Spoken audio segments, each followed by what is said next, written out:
Okay. Hello. Before we completely take off, I want to spend just a couple minutes telling you about what's next. And so we have had a great 2 days. So first of all, this went off, when we cooked this up, middle of the winter last year, we had hoped it would be, I hoped it would be great, and this exceeded expectations. I chaired the weather committee, and I think we killed it. So that part I know was good. You're welcome. You're welcome. So, we wanted to talk a little bit about what we're going to do and what the carry-through is going to be. And so a lot of things have come out of this. I think, we had a couple purposes going into the conference. One was to do just a little bit of showing off. UVM has changed a lot over the last 3 years, and we wanted to show it, and we wanted to talk about it. The other was to just elicit a whole bunch of input on where we go and let you know that our doors are open and what those channels are and how you can reach us. And I think that went pretty well, too. And we will talk a little bit more about that now. And the other thing was we wanted to try and start to catalyze a network more thoroughly and more thoughtfully around what's happening at the university and the ways that it can carry over into the community, into the state, broadly into the region.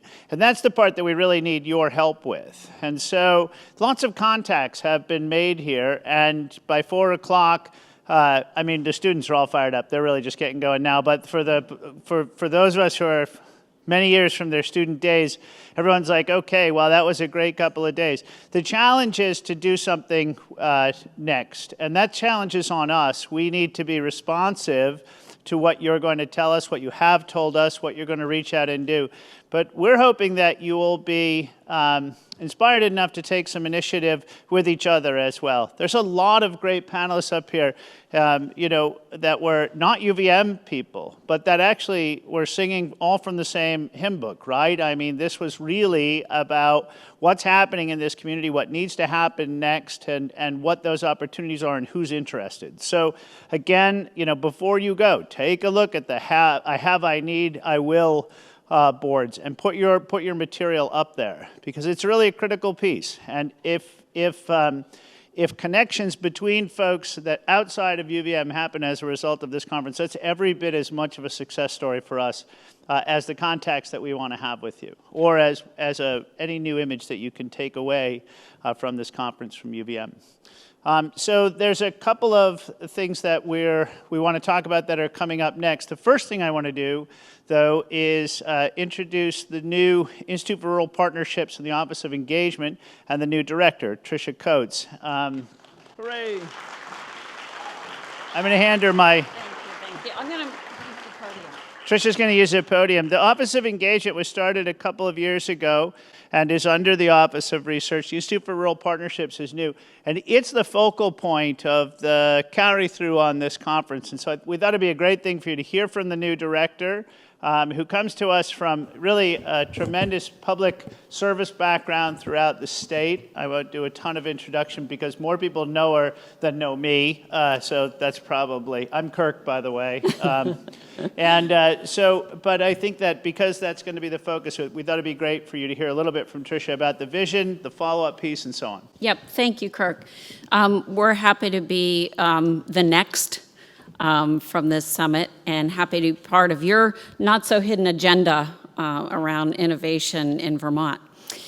There are over 100 local energy committees across Vermont. These are volunteers who've come together to organize renewable energy or efficiency projects in their towns, and as a result, there will be electric vehicles in Saxon River 4th of July parade. Enosburg installed EV chargers on Main Street. There are solar panels on the roof of the firehouse in Sutton. I didn't even know they had a firehouse. And in Middlesex last year, they gathered to, quote, kick some gas and spread the word about weatherization. So all over Vermont, there are examples of local can-do, of solutions pursued with few resources. Remember Heather Darby from yesterday. Examples of that Vermont persistence that President Garamella observed. But persistence is our fuel, and with it, we are working hard to make our communities places to make good lives. Local energy committees are just one example. What does this have to do with UVM and RISE? UVM has been engaged in Vermont since 1791, and you've heard so many wonderful examples from our faculty presenters over the last 2 days. But 3 years ago, UVM built this team of engagement professionals, and they have been present at meetings, events, nonprofits, businesses across the state to learn more about what the needs are and to provide new connections between Vermonters and their university. The team represents UVM on statewide associations. It's worked with PACE to create an internship pilot for UVM students in Washington County. It has provided data for regional planning and development commissions, supported a state jobs retention program, and probably, and most importantly, it's provided a front door. You can reach us, and we'll connect you to the right person at UVM. Our engagement values responsiveness, keeping an eye out for connection opportunities, cheerleading for UVM programs and faculty, all in the spirit of service to Vermont. Out of this engagement work, we are creating the new Institute for Rural Partnerships. So the Institute will seek new partnerships with problem solvers and innovators who are working hard to meet challenges in Vermont's rural economy. We're going to be seeking projects that expand opportunities for economic development and that improve the quality of life in rural communities. So we're going to be joining as partners with Vermont leaders who are working on solutions to rural challenges like the future of agriculture, education, transportation, housing, healthcare, energy, systems for communication work, natural resource, policy, and governance issues. Not all of them, all at once. Some of those will focus our work. At the Institute, we are asking, how can UVM's research capacity, faculty expertise, access to data, student engagement, and yes, grant funding, be brought to bear to support progress towards some of these rural challenges? How can we learn from a community's work to develop a microgrid? How can UVM accelerate regenerative agriculture, and how does that support rural communities? Are transit solutions working? Are they scalable? Will mapping wastewater infrastructure gaps, Chris Campney, support housing development in towns? What industries and nonprofits are rural problem solvers? Are there research opportunities, student engagement opportunities? We've had some incredibly inspiring conversations here at RISE about the future and about the role of research and innovation. And this kicks off the listening phase of our planning at the Institute. And if I put my Community Vermont Scale hat on, I'm thinking creatively about how the Institute might apply this inspiration. Over the next few months, we'll be focusing on listening. What are we listening for? A deeper understanding of what is challenging our communities and economy.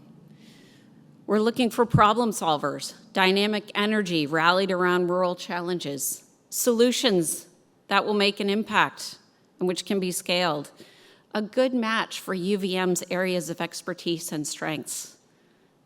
Inclusion. We want to talk with lots of people who are not here today as well. And on this point, I want to capture something Senator Leahy said yesterday when he was talking about this work. He said he wanted to make us equal in what we can accomplish. We're planning now. We will invite partnerships with a more formal application process this fall. I invite you to go to the Office of Engagement website, sign up for our newsletter to track our work. I really hope it's apparent that this institute and all of the initiatives that Kirk has just outlined reflects UVM's commitment to the intention of the land-grant mission, which is for the university to help citizens, careers, and communities thrive. Thank you.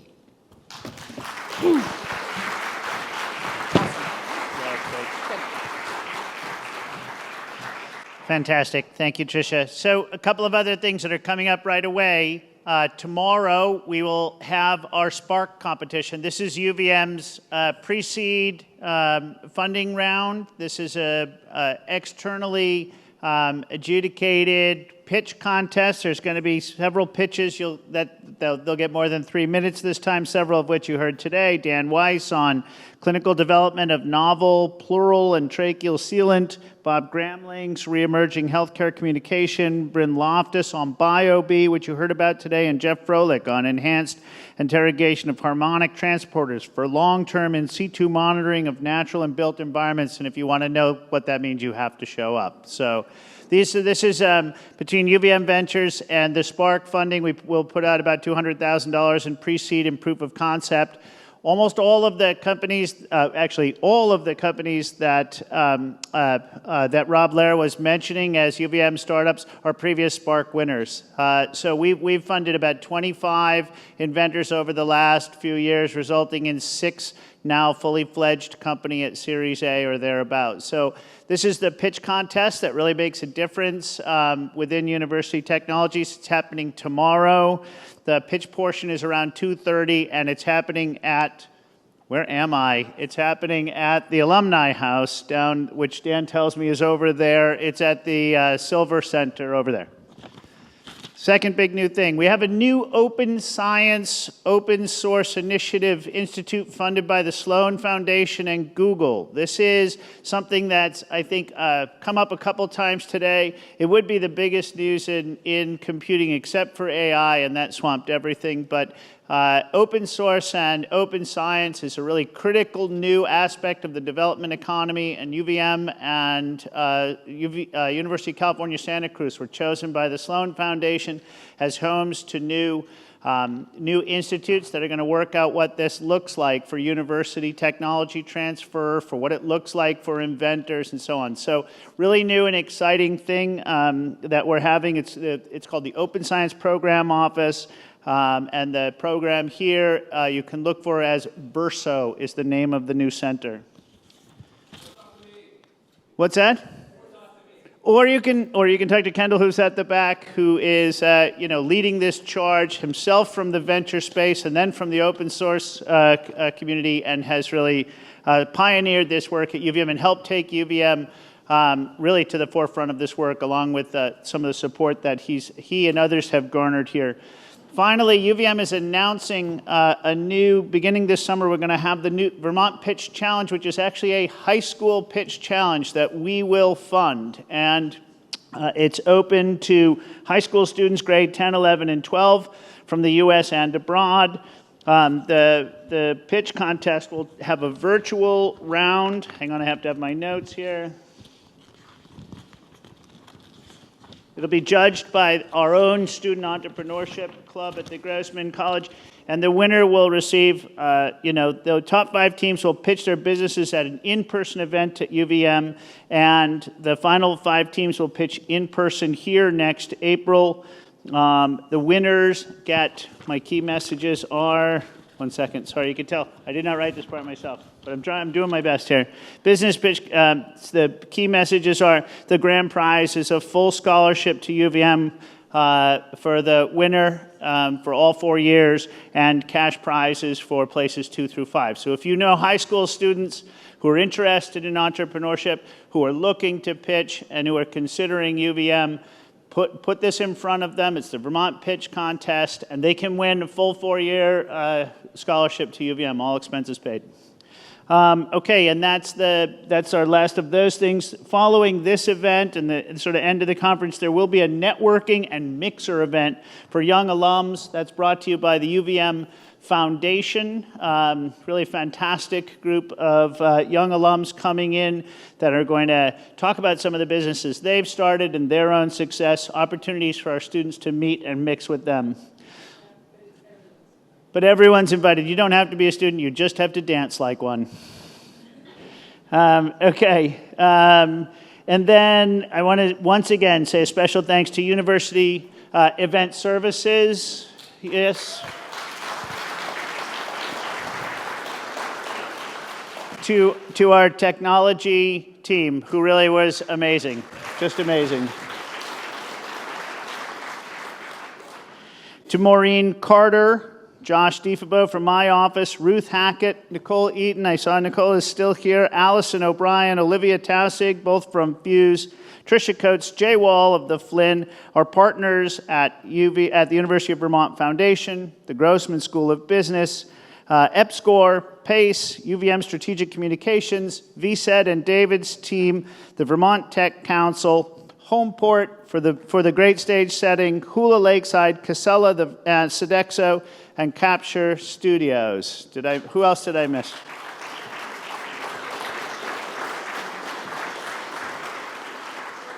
And mostly I want to thank all of you for coming and being part of this. This was really actually exceeded expectations in all ways. So thank you for a great 2 days.